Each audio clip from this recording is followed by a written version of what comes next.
E é feito de tinta acrílica, né? É, orgânica. Tudo muito orgânico, muito natureza. E não pode tocar, tá? Don't touch, it's art.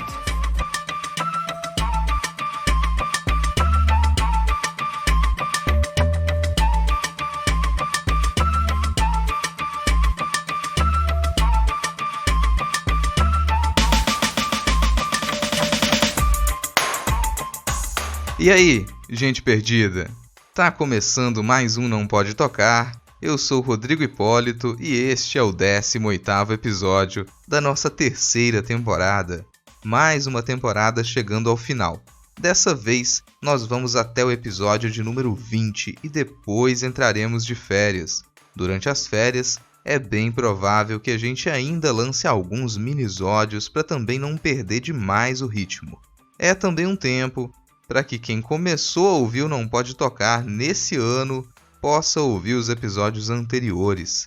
Cada uma das nossas temporadas anteriores tem características muito próprias e vale a pena ouvir e reouvir.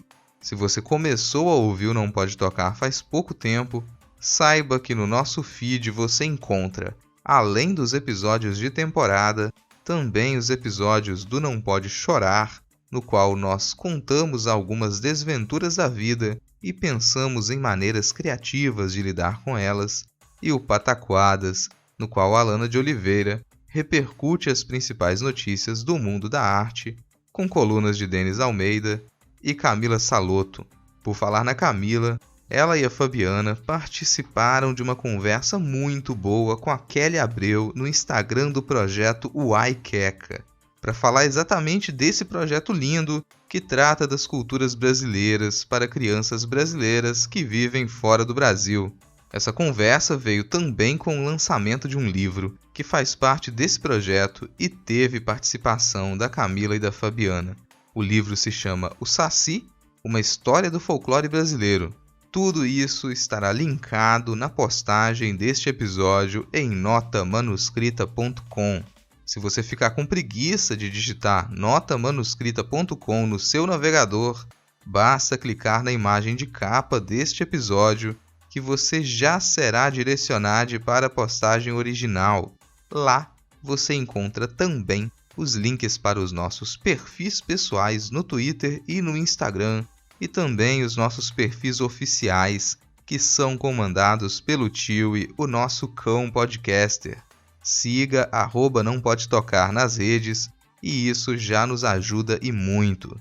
Se você quiser e puder colaborar financeiramente para a continuidade deste projeto, no final da postagem há o link para o nosso PicPay, através do qual você pode contribuir com R$1, R$2, R$5 mensais ou com qualquer valor esporádico. Acesse picpay.me/não pode tocar e ajude a gente a manter o podcast independente. Chega de recados iniciais, bora lá pro episódio de hoje, no qual a Fabiana, a Alana, o André, o Titi e eu conversamos sobre narrativas infantis e diversas outras coisas a partir da série animada Kipo e os Animonstros.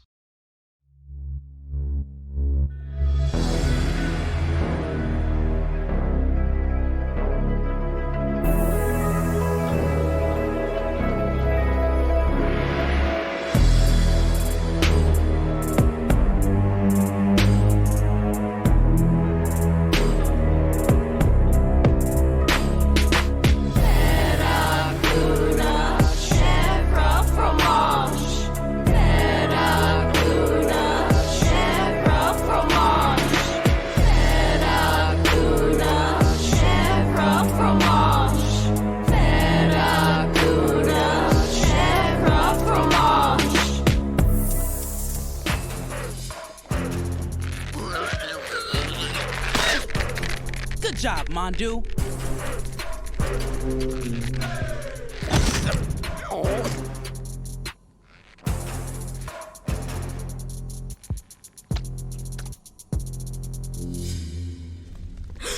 Já fazia tempo que eu não assistia animação, ainda mais animação pra criança.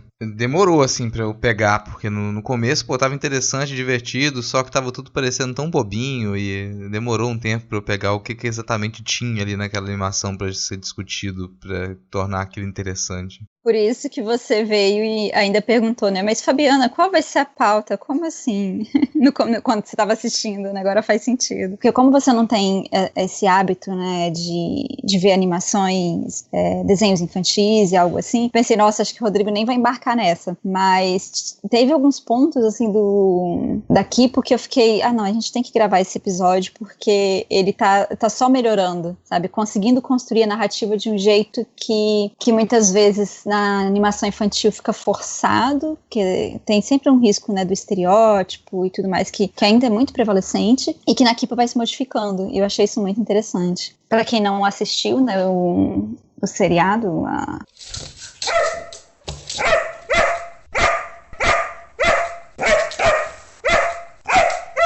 Ô, Titi, até você.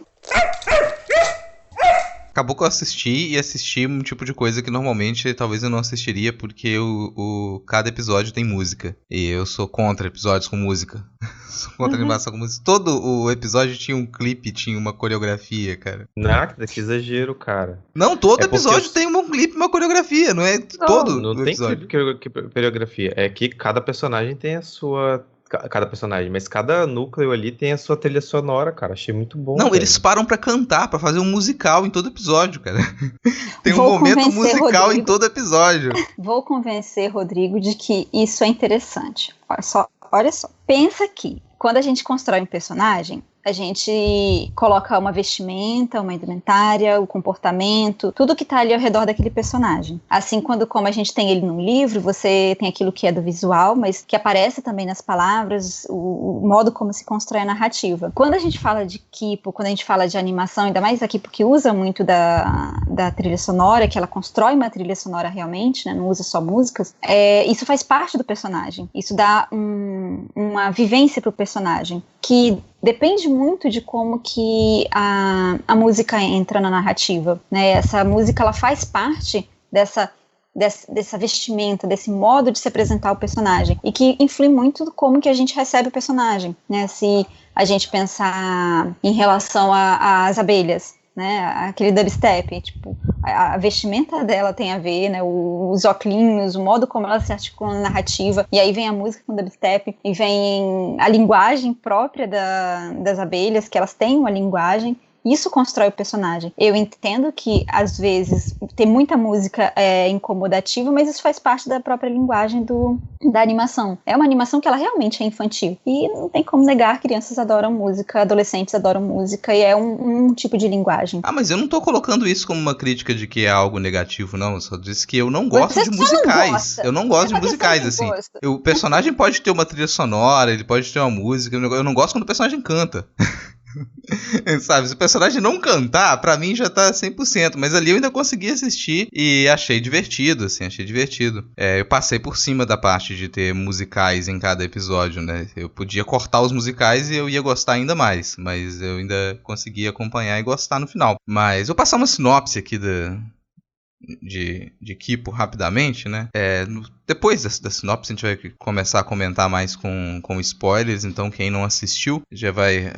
se incomodar, vai lá, assiste as 3 temporadas, são 30 episódios só, os episódios são curtos, então é rápido de assistir, mas basicamente o que a gente tem é um evento inicial, uma catástrofe inicial, que ela destrói a morada subterrânea, na qual essa criança, que é a Kipo, ela mora com outros humanos, num futuro pós-apocalíptico. Ela é jogada para a superfície e ela vai ter que enfrentar um mundo dominado pelos mutos, que são animais geneticamente modificados por algum evento muito anterior que ele não é explicado. E os mutos vão desde coelhos gigantes até ratos que falam ou abelhas que se comunicam através de dubstep. Nesse primeiro momento da Kipo no mundo exterior, na superfície, ela está super encantada, ela não percebe ainda como que aquilo pode ser perigoso. Isso, aliás, vai ser uma característica da personagem, ela está sempre encantada e ela não percebe tanto os perigos. Ela já conhece alguns outros seres humanos que eles vivem na superfície, como uma outra criança, que é a loba, além do muto, que vai ser quase trazem um mascote junto com eles, né? Que é a Mandu, que é uma javalizinha azul, que vai passar a integrar o grupo junto com o Dave e o Benson. O Benson é um muto, é um inseto falante que ele passa boa parte do seu tempo num ciclo de vida acelerado. Ele vira casulo, vira bebê, vira adolescente, vira adulto, vira um inseto forte e assim sucessivamente por centenas de anos. Ele é praticamente imortal. Esse grupinho de crianças e mutos, eles vão tentar na primeira temporada encontrar o pai da Kipo. Afinal, ela se perdeu de todo o restante do grupo de humanos dela que habitava o subterrâneo. Na segunda temporada a gente tem outras buscas e na terceira temporada outras buscas, quase como se fosse uma história só dividida ali em 3 partes, né? Aliás, eu fiquei com essa impressão até que era uma história só, um roteiro só de uma vez, e ele foi dividido ali em 3 temporadas, porque talvez as pessoas estejam mais acostumadas a assistir por temporada, tanto que foi tudo lançado em 2020, né?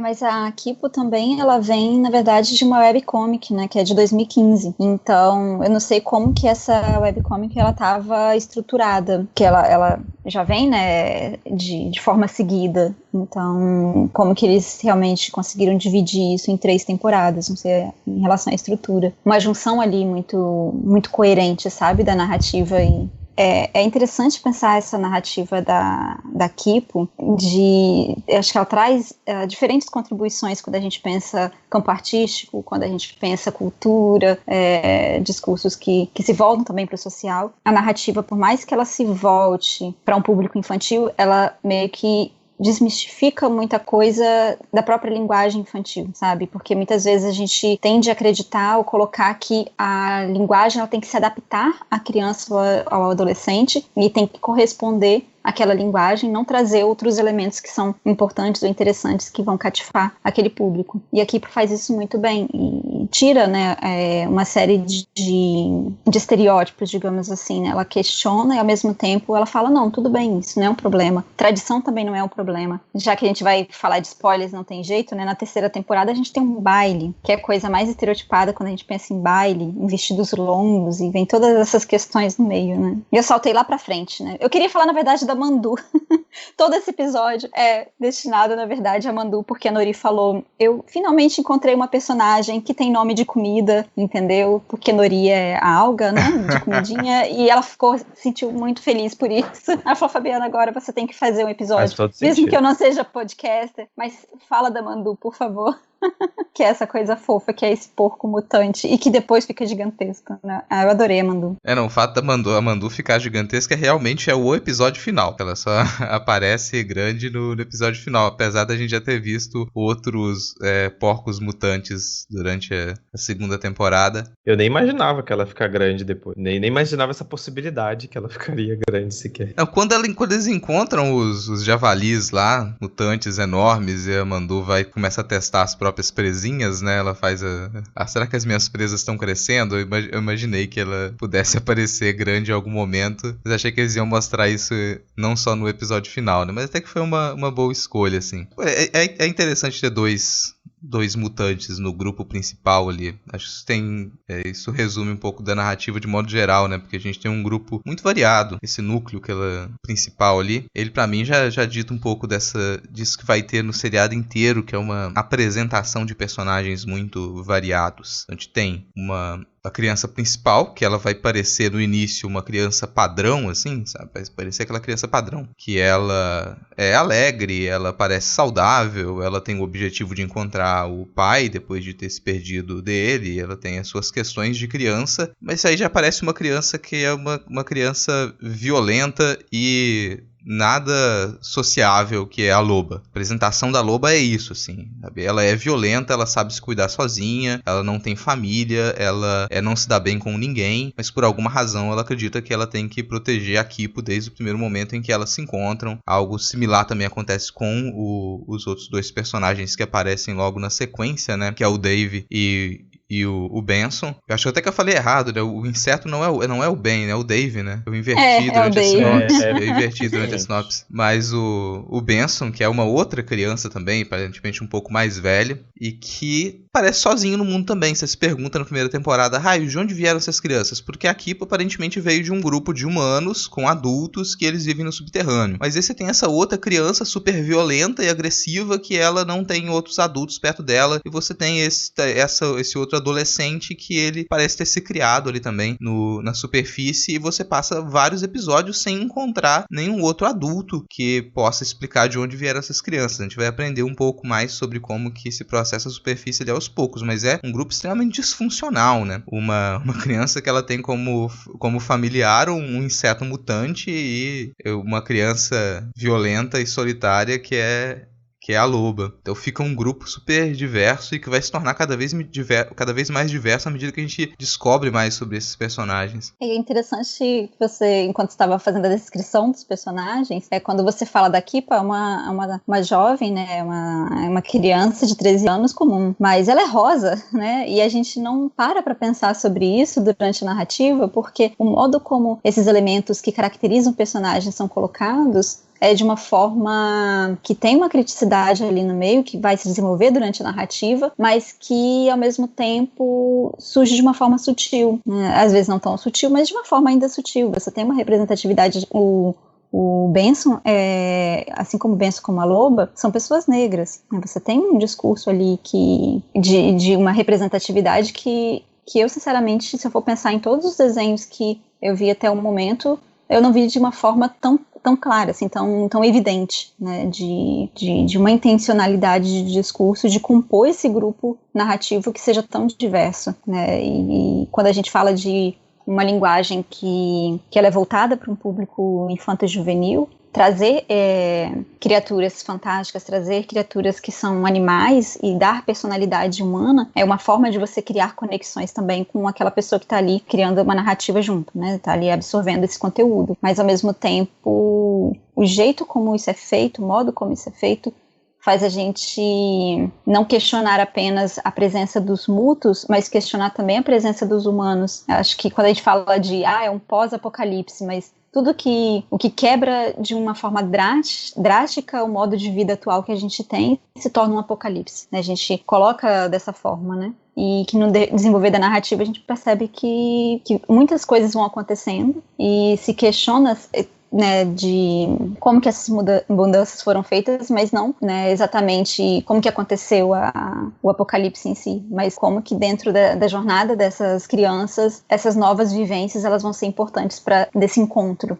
né, o encontrar novos personagens e como que esses novos personagens eles viviam naquele espaço, né, e que são modos de vida completamente distintos, que constroem a personalidade deles. Eu tava pensando, cara, tem ao mesmo tempo nessa coisa dos modos de vida nesse mundo da superfície pós-apocalíptico ali. Tem um ponto que eu acho muito, muito bom e tem um outro ponto que ele me incomodou. O ponto que eu acho bom é que é muito raro você encontrar essas narrativas pós-apocalípticas e principalmente em animações desse tipo, infantis, que elas descaradamente superam o capitalismo. Isso parece tipo, porque eu tô forçando o discurso, mas não, vai assistir o seriado e você vai perceber que o seriado ele simplesmente tá cagando para estruturas capitalistas. Elas são irrelevantes pro debate, pra discussão ali. Você não faz questão de aí explicar, peraí, aconteceu algum desastre séculos atrás e os humanos eles perderam o mundo pros animais mutantes. E esses animais eles vão construir novos modos de vida ali. E quando você percebe esses modos de vida, eles são feitos...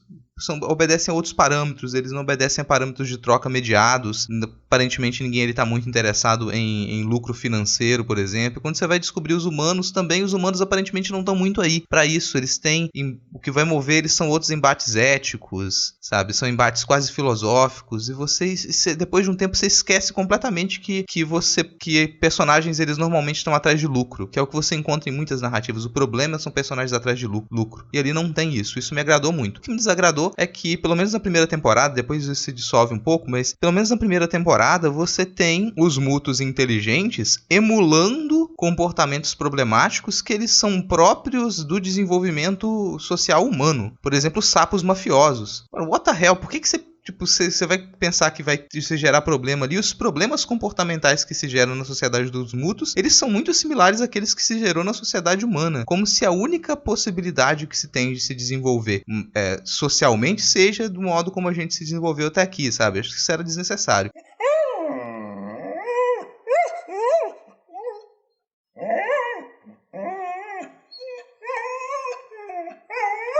Não precisava. Ou até a maneira como o vilão do final da primeira temporada e da segunda temporada, ele tem, pelo menos no início, assim, depois isso se transforma, mas no início ele tem aquele velho objetivo de dominar o mundo. Isso eu acho meio sem graça, mas depois ele se transforma e você percebe que não era esse o objetivo dele, e você tem um arco de personagem também interessante pro Scarlamente, ou Hugo, né, que pra mim é um dos personagens mais interessantes do seriado.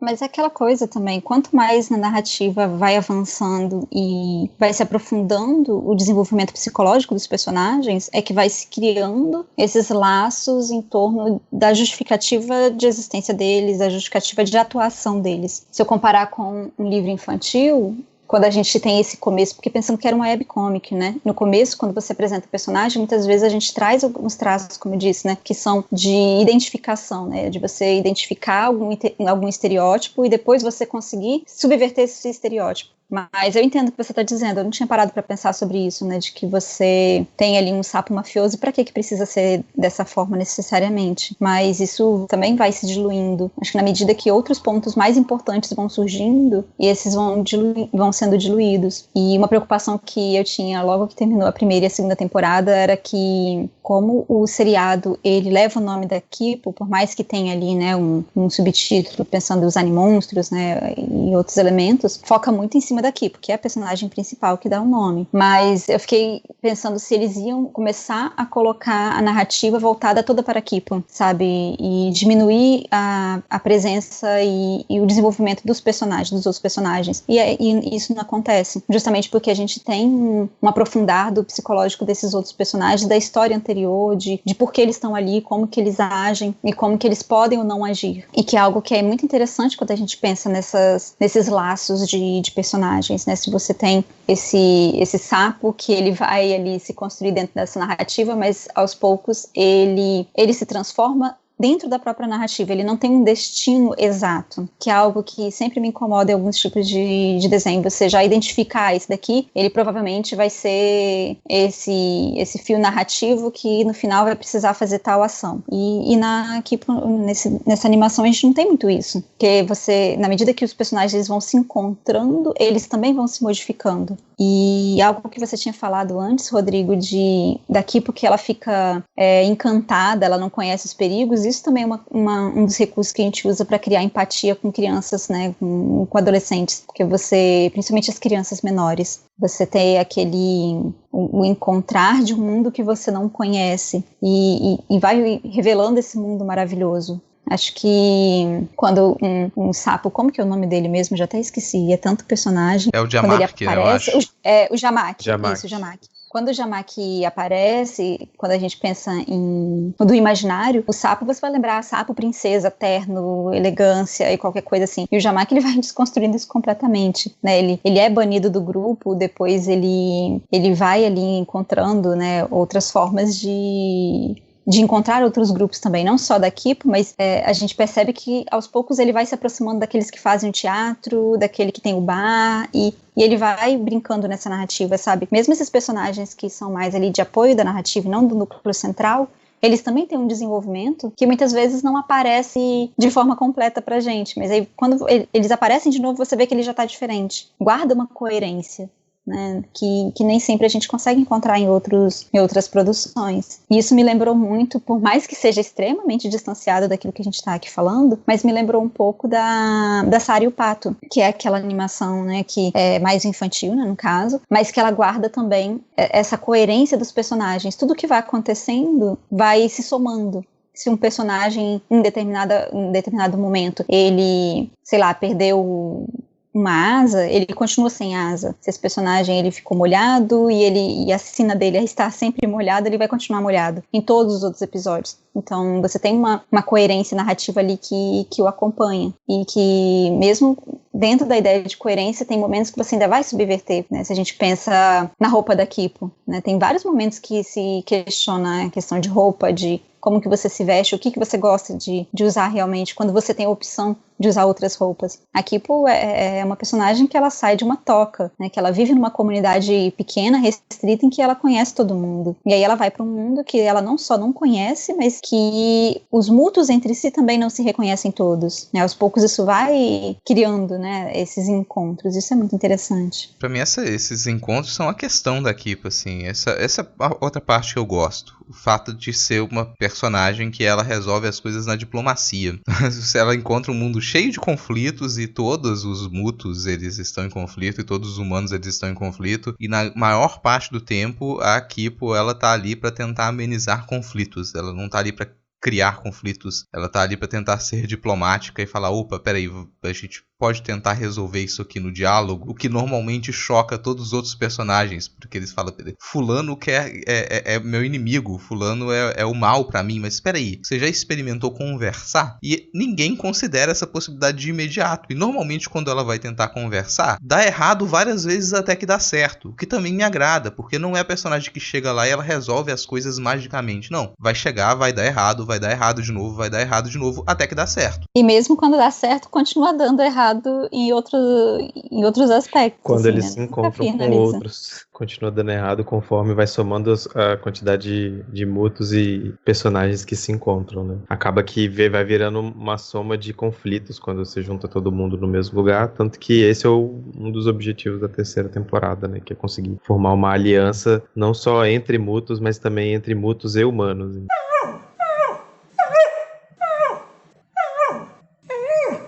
Desculpa, eu tava aqui tentando lembrar o que eles tinham roubado nessa terceira temporada. Era a centrífuga Isso. do laboratório que os gatos roubaram dos lobos e a equipe jurou que eles não tinham roubado. E ele falou, não, a gente roubou sim, é bom pra poder enrolar o novelo de lã e aí a gente desenrola e enrola de novo. Essas coisas assim, sabe, da narrativa que não anula aquilo que se espera de um gato. Tem a questão dos instintos e que vai brincando com esse imaginário e que mesmo que quando ela consegue fazer essas alianças, quando ela consegue colocar personagens que geralmente não se encontrariam um junto com o outro, né, tipo os gatos em relação também a aquelas cobras, ainda assim sempre vai ter esses conflitos, porque existem conflitos e ponto, sabe? E continua a acontecer e se articular esses conflitos e essas tensões, né? Não é porque você tem uma personagem principal que ela tem um papel de mediadora que ela se torna uma heroína que faz milagres, né? Isso realmente é uma das coisas mais cativantes assim na série. Assim, pra mim, uma das coisas mais cativantes da série é que ela conta uma história. E aí normalmente eu vou reclamar de animação, dessas animações que elas são indicadas como animações infantis, mas pra mim elas não são tão interessantes como animações infantis, mas que elas, e tanto que fazem sucesso entre adultos, né, muito, como A Hora de Aventura, por exemplo. Me incomoda o fato de não ter uma narrativa muito nítida, de ser tudo muito, muito quebrado, ou de se tentar forçar uma barra em profundidade filosófica onde não tem. Agora aqui pra mim não, aqui a gente tem uma narrativa e ela é pensada pra criança, ela funciona pra criança, e ela não é só a aventura da semana e que não vai ter consequência, que é outra coisa também que me incomoda em outras pequenas animações que elas são voltadas para crianças até um pouco menores, assim, que você vai pegar aqueles 15 minutos, 5 minutos de uma animação num 3D mal feito, que não conta história nenhuma pra criança, ela não precisa acompanhar o desenvolvimento de nenhum personagem e aquilo se repete em 200 episódios iguais. Aqui não tem isso, você tem arco dos personagens, a história se desenvolve, você consegue acompanhar de um episódio pro outro, não é só a ameaça da semana. Tanto que dá pra perceber nessa divisão das temporadas. Na primeira temporada, a Kipo procura pelo pai dela, na segunda temporada, ela procura pela mãe dela, na terceira temporada, ela vai procurar por essa sociedade, por essa organização, por essa família dela. Então você tem esses 3 arcos divididos nessas 3 temporadas e que todos eles se encaixam e contam uma história. Isso pra mim é muito mais interessante e é uma das razões de eu ter conseguido acompanhar essa animação diferente de outras animações que elas têm feito sucesso nos últimos tempos, como algo muito interessante, mas que eu assisto 2 episódios e aquilo ali já me cansa porque eu não tô realmente acompanhando o desenvolvimento de nenhum personagem. Tipo, as últimas animações assim que eu assisti foi tipo BoJack, só que BoJack não é uma animação infantil. Definitivamente. Então eu não tenho tanto parâmetro também pra falar das animações infantis, assim. Eu acho que talvez a última que eu assisti mais recente, eu acho que foi Hilda, que também tem esse desenvolvimento da história, desenvolvimento dos personagens, tem essa semelhança, assim, com o Kipo, nesse sentido.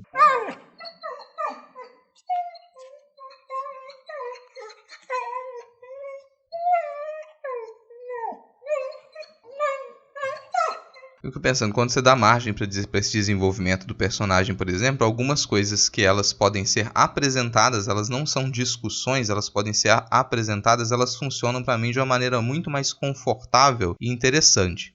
Por exemplo, não precisa ser um grande arco do personagem e um desenvolvimento psicológico profundo dele o fato do Benson ser gay. Isso é só uma informação e a partir dali ele vai levar a vida dele, sabe? Isso não é uma questão, isso não é discutido na série. Isso é uma das coisas que eu mais gostei. Tem diversas coisas que aparecem como situação problema em outras narrativas, que aqui não são situações problema. Não é uma situação problema o Benson ser gay. Não é uma situação problema a você ter personagens que mudam de forma. E que no momento eles são uma coisa e em outro eles são outra. Isso não é uma questão, assim, pra narrativa. As questões são os outros desafios que eles têm que encontrar pra poder conseguir viver junto nesse universo criado ali. Isso pra mim foi muito mais interessante, sabe? Aí igual, você pensar, coisas que não precisam ser explicadas. A Loba e a Kipo, elas desenvolvem uma relação afetiva. E essa relação afetiva, ela não é categorizada. E ela não precisa, porque isso aí não é uma questão. As questões são os pequenos desafios que elas precisam resolver para poder conviver em harmonia. Isso aí pra mim funciona muito melhor. O fato delas se gostarem, delas desenvolverem uma relação afetiva, jamais vai ser o problema. E acho que é aí que veio também um disparador pra gente gravar esse episódio, no final das contas, né? Porque o jeito como se coloca a problemática sem ser problema é muito interessante. Quando, na primeira temporada, a Kipo tava com o Benson, né? Lá no parque, acho que era na Ratolândia, né? E começa a rolar aquele clima entre os dois. Eu pensei, já vem, né? E parecia que começasse a desenvolver uma narrativa tradicional de forçar personagens a desenvolverem ali uma narrativa romântica do nada. Falei, não, gente, não faz isso com a série, tava indo super bem. E é no momento que ele fala pra ela que ele é gay. E o modo como isso foi feito foi muito interessante, porque foi da situação, foi, né, acontece, é isso, ponto. Né? E eles riram, ela entendeu, tranquilo. E vida segue. É esse tipo de situação, assim, porque quando a gente pensa, e aí eu falo como educadora, né, em momentos em que a gente está questionando a sociedade, o modo como a gente vive, o modo como a gente se estrutura, a gente cria essas situações, problemas para a gente vir a discutir sobre, mas isso não é o modo como a gente espera que o mundo seja realmente. A gente espera que as coisas só aconteçam e isso nunca seja um problema. E é esse universo que se cria dentro da Kipo. Né? Tanto que você tem ali o Benson, que vai encontrar um namorado, ele vai conhecer, e as cenas dele conhecendo... Ai, como que era o nome dele? Ben? Não. Troy. O Troy, isso. O modo como ele conhece o Troy, como que cria sabe, a narrativa visual é muito interessante, porque é um adolescente apaixonado, né? E adolescentes apaixonados são assim, eles vão querer cantar também, aí vem todas as narrativas, sabe, próprias daquele personagem, e como que isso é interessante, sabe, de perceber que é possível trazer todas essas questões sem ser questões, como o Rodrigo disse. E às vezes a gente acha que para você ter uma produção que ela é voltada para um público infantil ou enfim, de jovens, você tem que adaptar adaptar, problematizar ou, né, colocar ali dentro de uma linguagem forçada. E não é assim que acontece dentro de Kipo. É tudo muito seguindo ali aquele fluxo narrativo e quando você percebe, é assim que é e pronto, né? Eu acho que as músicas também acompanham muito nesse sentido. O André tinha até comentado comigo hoje mais cedo, né, que a gente estava conversando sobre a Kipo, como que as músicas vão construindo o personagem, constrói o momento que ele entra na cena e vão dando tons de reconhecimento atual de coisas atuais pra gente hoje. Mesmo que a gente esteja falando, lógico, de uma produção que fala de um pós-apocalipse, enfim, não tem esse tempo estipulado. Mas quando a gente viu aquela banda de... Como que era o nome mesmo, Rodrigo, que você falou dos animais? Que era de K-pop, mas não é K-pop porque não é Coreia, enfim. São os narvais lá, né? Isso, os narvais. Que a moça que dança com eles falou que são unicórnios aquáticos, então pra mim são unicórnios aquáticos. Mas eles também têm esse nome. Narval também tem esse nome de unicórnio aquático, eu acho. E aí eu pensei, gente, isso tá parecendo muito uma boy band. E aí eles dançando ali como boy band, a estilização e tudo. E daqui a pouco ela fala o nome deles e é um nome coreano. Sabe, esse tipo de... Eles falam obrigado em coreano. Eles falam obrigado em coreano.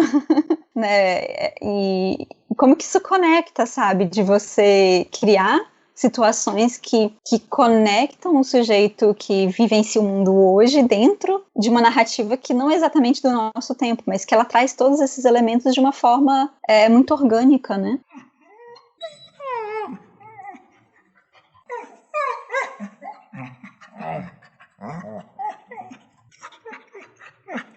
O que acontece é que eu cheguei pra Fabiana hoje e falei assim, você tem uma música preferida? Tipo, eu queria falar sobre as músicas e tal. Aí ela falou assim, como assim?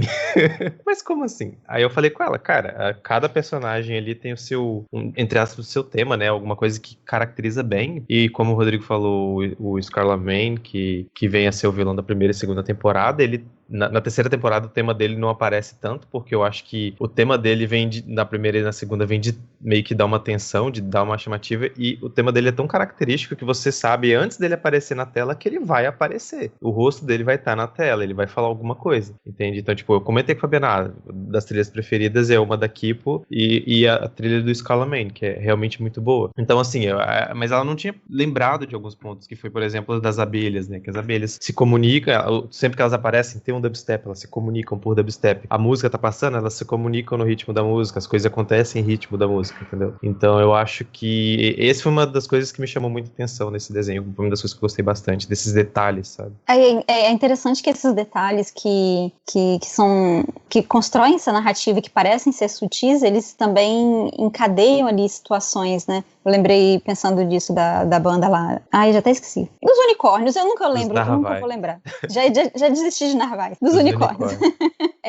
Que aquela moça, ela tá dançando com eles e tudo, e aí depois vai e mostra o pai dela também dançando, né? Quando, lá já mais no final, no último episódio, se não me engano. A gente tá lidando com construção de uma narrativa que tá ao redor da música, que tá ao redor da situação dos personagens, desse encontro, mas que também fala de constituição familiar. E eu acho isso muito interessante, como que a música, ela aparece em determinados momentos para trazer o laço ali entre os amigos, mas ao mesmo tempo como família. E como o Rodrigo disse, né, não há uma necessidade de se nomear relações, de se caracterizar e fechar uma relação dentro de uma forma, uma estrutura exata, vamos dizer assim, não exata, né, mas que responda a esse estereótipo, a família é isso. E não, a gente vai vendo que quanto mais vão chegando personagens, mais esse grupo, essa comunidade, ela vai crescendo, né?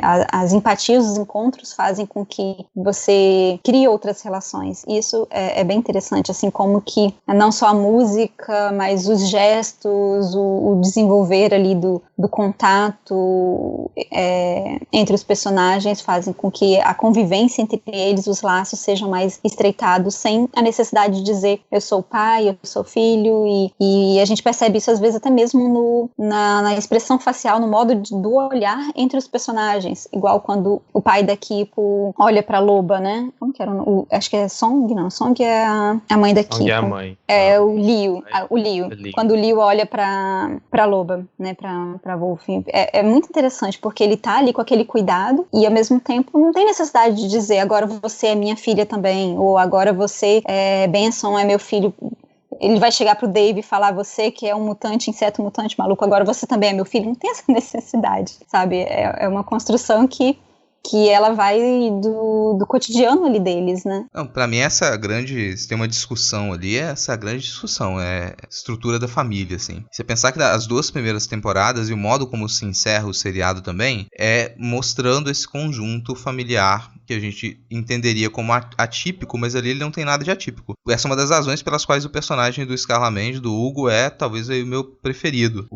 Que é quase uma homenagem ao Caesar do Planeta dos Macacos, e isso já também faz com que eu me emocione com o personagem, porque pra mim um dos personagens mais impactantes da ficção científica, é o Caesar do Planeta dos Macacos. O Scarlamente, ele é criado pelos pais da Kipo antes dela nascer como um experimento científico numa das tocas dessas colônias subterrâneas de humanos, e o objetivo da criação dele era de início encontrar uma maneira de reverter o processo de mutação dos animais e os seres humanos poderem voltar a dominar a superfície. Só que na medida em que o Hugo ele vai sendo criado, ele se torna muito inteligente nesses experimentos e ele cria uma relação familiar com os pais da Kipo, que são cientistas. Eles também criam essa relação com ele e eles decidem que eles vão fugir daquele laboratório subterrâneo, só que antes deles conseguirem, eles prometem isso pro Hugo, só que antes deles conseguirem fugir, a grande vilã da história, que é a doutora Emília, descobre o que está acontecendo, descobre a experiência que eles estão fazendo, e ela aprisiona o Hugo e começa a utilizar em outro experimento. Até que tudo vai ao chão, né? Porque a mãe da Kipo, ela se transforma numa mutante também, destrói o laboratório, as pessoas têm que fugir e o Hugo fica sozinho. E ele fica irritado porque foi quebrada a promessa, e foi quebrada a promessa porque o pai da Kipo precisou escolher entre fugir com a Kipo, que era uma recém-nascida, ou ir resgatar o Hugo, e ele escolhe a Kipo. E daí em diante o Hugo se transforma no vilão, até ele conseguir redescobrir essa estrutura familiar dele mais pro final da história. Então o arco dele é um arco extremamente emocionante, assim. Ele vai passar de ser criado artificialmente, encontrar uma família, perder essa família, se ver sozinho, ser movido pelo ódio, enfrentar os perigos do mundo exterior, assim como a Kipo também. A Kipo no começo ela é jogada pro exterior e ela, por ter sido criada num certo ambiente e com muito carinho, ela vai encarar essa superfície e os riscos de uma maneira. O Hugo ele também é jogado na história dele para a superfície, só que ele não teve aquela criação amorosa que a Kipo teve, e por isso ele vai encarar esse mundo exterior exatamente do modo contrário que a Kipo. Ele é o espelho, ele é o avesso da Kipo durante boa parte da história, até eles conseguirem entender as razões pelas quais eles foram o avesso durante esse tempo todo. Assim, é o arco que eu mais gostei, foi o dele. Eu tava tentando lembrar aqui agora se durante esse processo de construção do Scalamene, né, do personagem, quando ele tá sofrendo esses experimentos e tudo, que eles dão uma série de livros pra ele, não dava? Tô tentando lembrar aqui se tem alguma referência a isso. Ele lia livros sobre antigos reis e coisas assim, tanto que é por isso daquelas vestimentas e aquelas coisas meio de obter poder também. Não só de obter poder, mas o objetivo dele era ser um dos reis, né? Tanto que eu vi uma coisa que acho que você chegou a ver também, Fabiano. O nome Scarlamane não era à toa, né? O Scarlamane era referência a Scar por causa da cicatriz e Lamane era...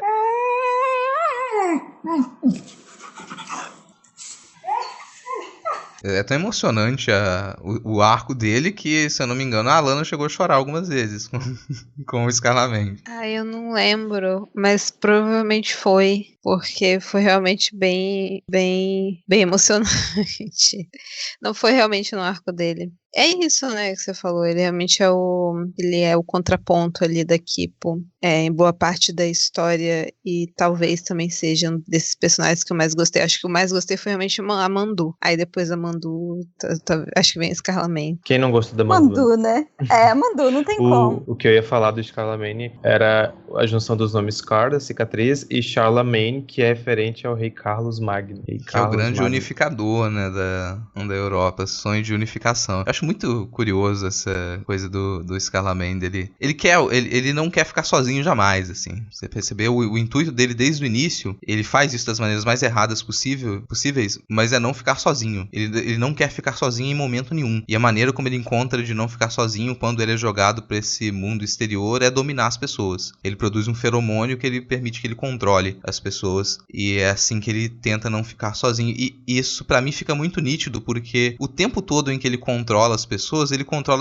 na intenção de produzir arte. Não sei se vocês repararam nisso, mas ele controla as pessoas para que elas façam uma dança, ele controla as pessoas para fazer um concerto no piano. É quando ele vai, a coroação dele é todo um trabalho num estádio, é toda uma produção artística num estádio, um grande espetáculo. Ele tá sempre tentando produzir espetáculos e reunir as pessoas. Basicamente tudo que ele faz é na intenção de reunir as pessoas de alguma maneira, mas no início, pelo menos, sempre tentando tirar aquele risco de ser abandonado. Opa, eu fui abandonado porque as pessoas tinham essa liberdade de me abandonar, então eu vou tirar essa liberdade das pessoas de me abandonar, e agora a gente vai ter vai ter todo mundo que ficar aqui junto comigo. O que é um tipo de trauma, entre aspas, assim, que a gente observa muito em crianças, muitas vezes, elas reagirem de modo violento à ideia de ficar sozinho, sabe? O desespero de ficar sozinho, de perceber que as outras pessoas têm a liberdade de te abandonar. Se a gente lembrar de quando criança, se alguém passou por essa brincadeira ou não, mas que era brincadeira muito comum, principalmente para quem teve irmãos mais velhos, que é você tá ali criança e em algum momento sua mãe sai de perto de você e você tá acostumado com ela o tempo todo perto de você, e alguém te diz, a mãe foi embora, a mãe não vai mais voltar. E a criança se desespera porque a mãe não vai mais voltar, e ela começa a chorar, e ela começa a atacar as coisas, sabe? E ela precisa que aquilo volte, porque aquele desejo de controle, peraí, como que os outros seres são independentes e eles podem simplesmente ir embora? E se tem isso no arco do Scalaman, você percebe que isso acontece também no arco da Kipo. O arco da Kipo, ela encontra essas pessoas e ela vai ter, o arco dela é procurar pelas pessoas que ela perdeu, pelas pessoas que saíram do convívio dela no primeiro e na segunda temporada. E as pessoas que ela conhece também vão passar por isso. Toda hora os personagens, quase todos os episódios da primeira temporada, o núcleo central, ele começa a se dissolver, mas eles percebem que eles não querem ficar sozinhos, eles vão correr atrás do outro. É o Benson correndo atrás da Loba quando ela resolve fugir e ir embora. É a Loba voltando e correndo atrás da Kipo quando ela percebe que ela não quer ficar sem a Kipo. É a Kipo indo atrás da Loba quando elas se desentendem. O tempo todo eles estão ali correndo um atrás do outro para que ninguém fique sozinho. E até mesmo o Scalaman também volta, né? Mesmo que seja uma outra situação, ele se junta ali, né, com a Loba, mas ele volta pra Kipo depois, né? Eu tava pensando nisso agora aqui, que os núcleos também dos outros grupos, acho que eles também se organizam de certa maneira um pouco disso, assim. Por exemplo, quando a Kipo ela vai encontrar o grupo de gatos lenhadores, tem uma sociedade de gatos lenhadores, a sociedade ela tá desestruturada e um pouco em desespero porque o grande chefe, o Pata Forte, o grande chefe dessa sociedade de gatos, ele subiu nas árvores e ele não voltou mais. E eles precisam que ele volte, eles não querem perder o grande líder deles. Junto com eles perderem o grande líder deles, eles perdem a grande árvore do arranhão, que é também um núcleo ali em torno do qual eles se organizavam. Eu acho muito interessante o modo como essa sociedade dos gatos ela se desenvolve nesse sentido, porque eles têm esse grande líder carismático e você passa boa parte do seriado, desde que eles aparecem, entendendo essa sociedade dos gatos dessa maneira. Ela se organiza em torno do grande líder e ele tem o machado, o banjo dele que fica lá e só ele pode tocar, e a Kipo usurpa isso quando ela vai tocar o machado banjo, que é mais um momento musical também. E quando chega na terceira temporada, o Pata Forte, o grande líder dos gatos, ele é atingido pelo antídoto produzido pela vilã Doutora Emília e ele se transforma num gato normal. Então aquele grande líder ele não existe mais, ele é um gato normal. E a partir dali você percebe que aquela sociedade ela continua organizada, ela continua funcionando, não tem mais aquele grande líder e aparentemente não aparece nenhum outro grande líder, não tem nenhuma outra grande liderança entre os gatos, eles simplesmente vão continuar a funcionar porque eles passam a viver dentro daquela comuna organizada pela articulação da Kipo. E ao mesmo tempo não tem uma necessidade, não se coloca uma necessidade em salvar aqueles que receberam o antídoto. Né, isso também é interessante. Tipo, aconteceu, né? Não há uma reversão, que era um dos pontos que eu fiquei pensando, e agora o Yami Yami ele vai voltar? Como que isso vai acontecer? E não, continua sendo aquelas tensões, né, dos encontros e de dizer, aconteceu, vamos, né, pensar o que pode ser feito a partir daí, da situação, mas não necessariamente se muda a realidade, mas ela continua sendo realidade nesse sentido, né? Teve uma outra personagem desse grupo, né, dos gatos, que depois ela começa a se destacar um pouco mais, né? Mas ela não se torna uma líder nesse sentido. Ela é a segunda em comando, tá falando aqui na descrição. Ou seja, né, ela não é exatamente, não volta a ser aquele discurso de organização, né? Na medida que a gente tem esses encontros e a formação da aliança, até porque a aliança, ela acontece na casa dos gatos, né? Desse grupo dos gatos, da sociedade. Então, se essa aliança acontece dentro da casa deles, é nada mais que esperado que essa própria organização ela se modifique de uma forma ainda mais profunda nesse sentido. Tanto que eu acho que quando, se eu não me engano, quando eles falam que vai se desfazer a aliança, eles falam, né? Então, vocês vão embora, porque vocês estão na minha casa, né?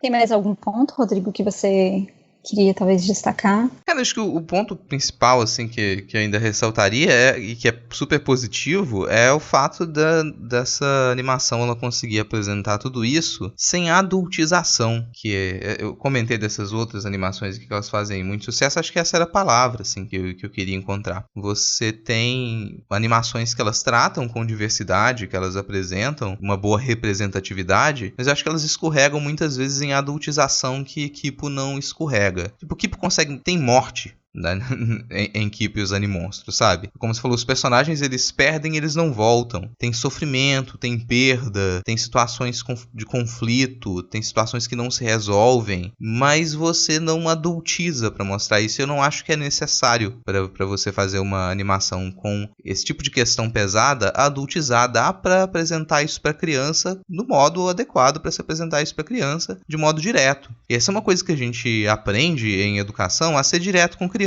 não ficar fazendo rodeio como se a criança ela fosse incapaz de receber uma informação, porque normalmente quando a gente faz isso, a gente está espelhando problemas dos adultos. Os adultos têm dificuldade de lidar com algumas questões e as crianças não criaram aquela dificuldade ainda. Agora, na hora de apresentar aquilo para a criança, se você apresenta como um problema, se você apresenta como algo difícil de lidar, a criança ela pode emular aquela dificuldade que você tem também. E Kipo não faz isso. Apresenta as coisas, ó, isso aqui é assim, assado, o que tem que ser problema vai ser problema e vai ser encarado, o que não tem, ele vai ser lidado com tranquilidade, sabe?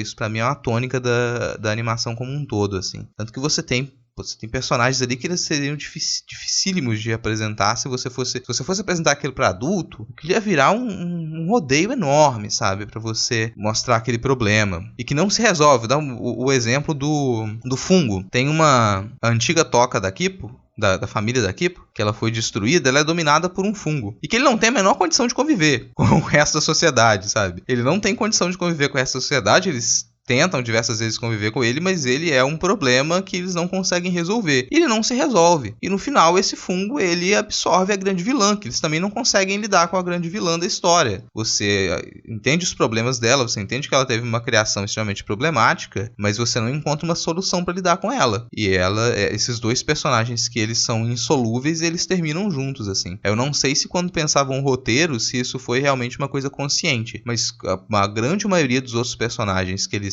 são sencientes, que eles são racionais, eles são solucionáveis, menos esses dois. Esses dois, eles não encontram solução e eles terminam juntos, assim. Isso porque você tem muitos personagens também que eles não são sencientes, eles não são racionais. Então você também não lida com esses personagens. Se você pensar, por exemplo, nos escorpiões, que eles são mortíferos, você não soluciona aqueles escorpiões. Se você pensar em caranguejos gigantes, que você não soluciona aquele problema. Eles são um problema e pronto, você vai ter que aceitar que eles estão ali e que eles são um risco. Então isso tem aos montes também. Existem esses riscos e é melhor você não tentar lidar com isso. Não tente ser amigo de um escorpião gigante. Isso não vai funcionar, não vai dar certo. Ele não vai simplesmente ser fofinho com você.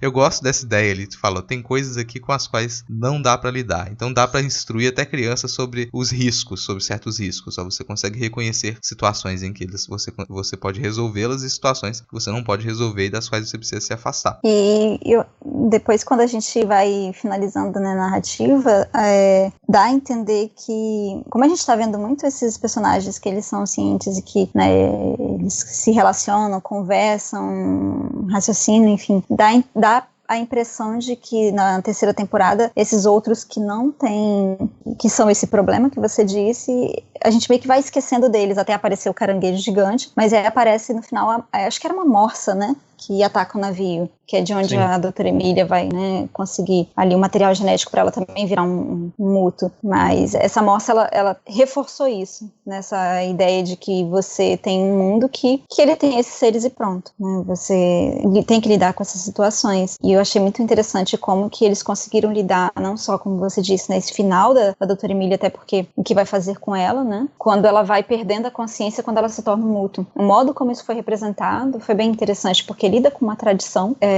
do imaginário de você afundar, né, de você ter dentro desses clássicos a ideia de afundar como perder a ciência, mas que tem um outro ponto que até então eu não tinha visto em outras narrativas, que é você perde a ciência, você perde a sua consciência, a sua identidade de sujeito, mas o corpo tá ali ainda, e esse corpo ele também tem, de certa forma, uma consciência, né? Você não fica sem nenhuma consciência, né? Ele se torna ali um outro ser, e esse ser é extremamente assustado, porque ele aparece do nada de um jeito forçado e ele tem que aprender a lidar com o mundo e ele vai ter medo, imediatamente vai ter essa reação. E o modo como isso foi trabalhado, mesmo que de uma forma muito rápida, né, porque já é a finalização, mas de uma delicadeza de visual das expressões do olhar daquelas duas cabeças, né, de como que elas viam o mundo e foram se recolhendo. Achei isso muito interessante.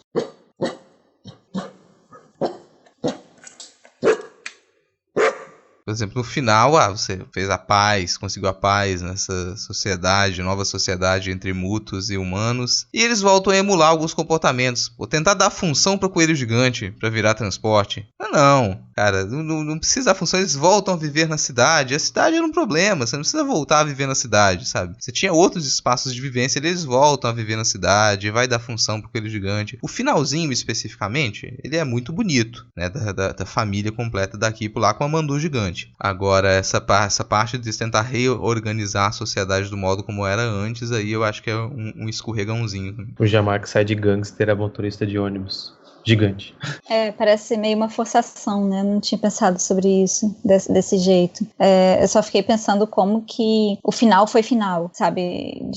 Não vai ter ali essas grandes aberturas pra, quem sabe, uma outra história ou algo assim, de finalizar mesmo. Eu também preferi uma história fechada ali, do jeito que terminou, do que eu imaginei assim, putz, quando ela se tornou um muto e eu vi ela perdendo a consciência, eu pensei, putz, já tem o vilão da próxima temporada, né? Que bosta. Mas não, se resolveu e fechou o arco todo ali. Eu tava pensando, mas eu acho que eu também não tinha pensado nisso. Na hora, realmente não me incomodou, não. Eu só realmente, que nem o André, eu fiquei bem feliz que, sabe, acabou realmente a história. Não deu nenhum tipo de gancho pra ter mais alguma continuação, porque isso teria me deixado mais incomodado, porque eu gosto de histórias que têm um final.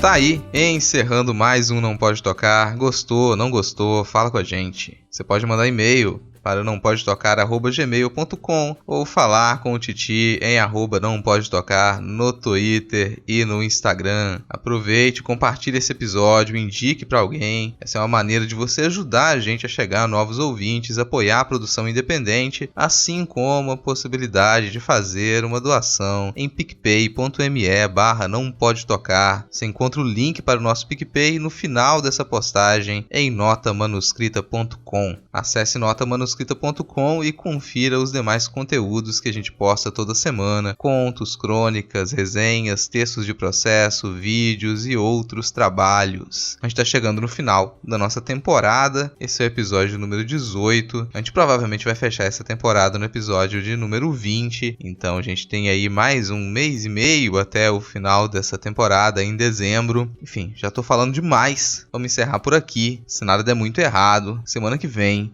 a gente tá de volta. Bora todo mundo dar um tchau. Tchau, tchau, gente. Tchau, gente. Até mais. Tchau. Valeu. Falou.